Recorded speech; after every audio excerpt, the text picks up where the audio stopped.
The Lord be with you. A reading from the Holy Gospel according to Luke.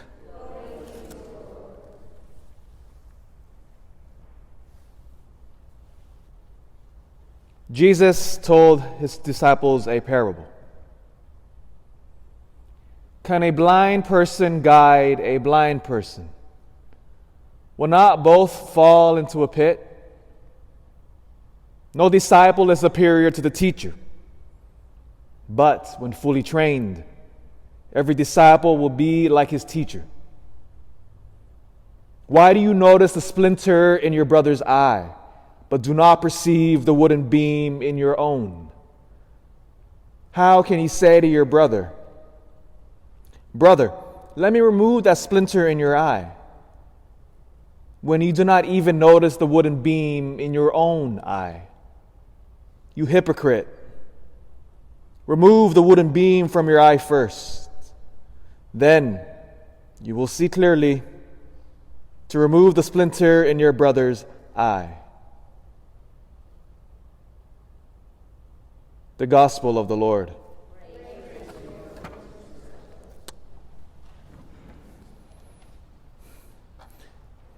We have another glorious weekend in our parish.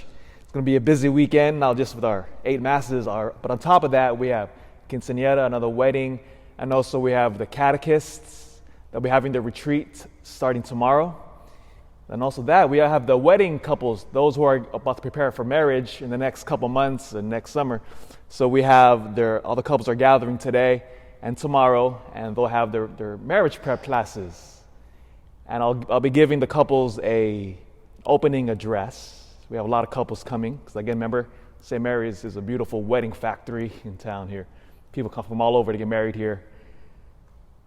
And as I was thinking about how can I address the young couples as they approach, of course, their beautiful wedding day. So what am I going to do? So this is my plan. So as we all gather in the hall, of course, I'll say, all right, get up, let's go into the church. So we're going to begin here. Because, of course, when they have their wedding day, they're going to be right here. So I'm going to point out, we're going to end up here. And so let's begin here. And then I'm going to have them all kind of sit down there. And then I'm going to read them Ephesians chapter 5. St. Paul's beautiful treatise on married love. Chapter 5, verse 24 begins first addressing the wives or the women. Paul says, "Wives, be obedient to your husbands, as Christ is obedient. Should you also be obedient to your husbands?" And then immediately the men get a little excited because, yes, be obedient to me, right? But then the next verse, 25, "Husbands, love your wives like Christ loved his church." And then at that moment, I'll point to the cross.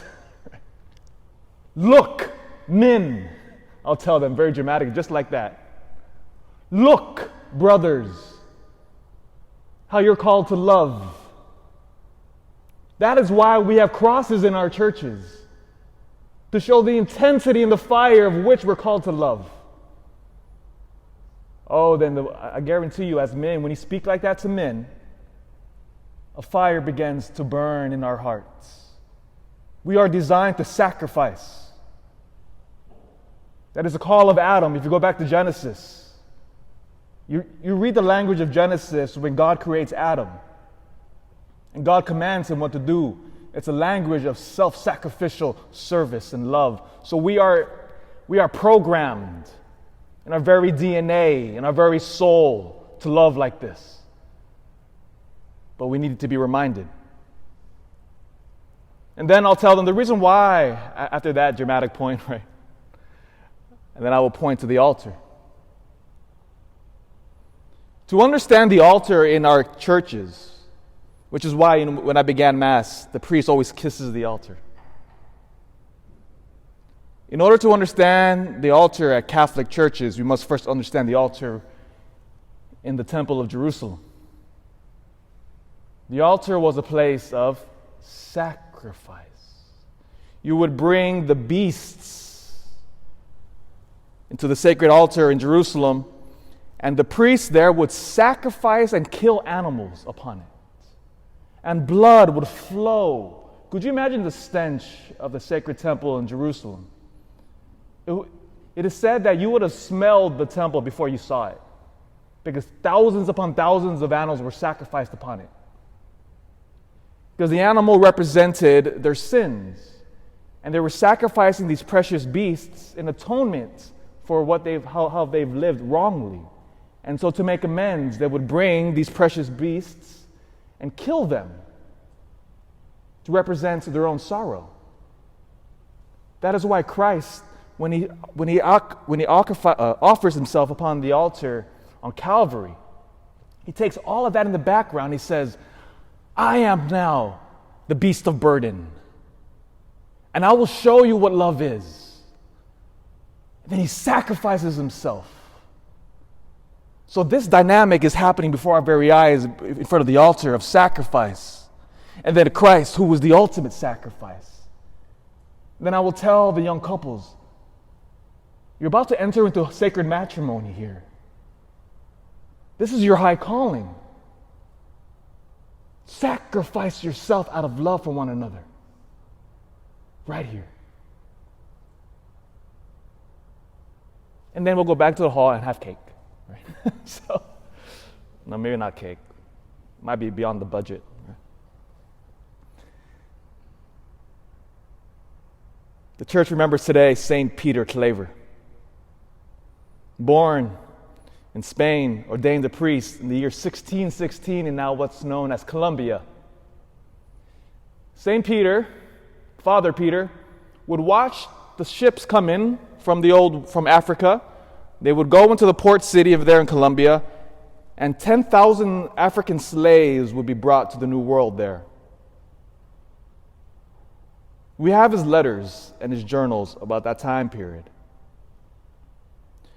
Father Peter would go into the barracks of the slaves. It said that he would describe them, they were just crammed into these barracks like sardines, and they were all naked, many of them half dead. And Father Peter would go directly into the heart of darkness. Because remember, as Christians, we are not afraid of the darkness. We go into the filth of humanity. We go and we bring the light of Christ into there. We are not afraid of anything. Peter Claver would jump into the slave markets, and he would literally pick up these half-dead slaves that were brought over weeks of traveling across the Atlantic Ocean, and he would heal them, and he would bring the gospel to them. Father Peter would eventually contract the plague, and he himself become sick and riddled with disease. The sacrifice of love will always cost.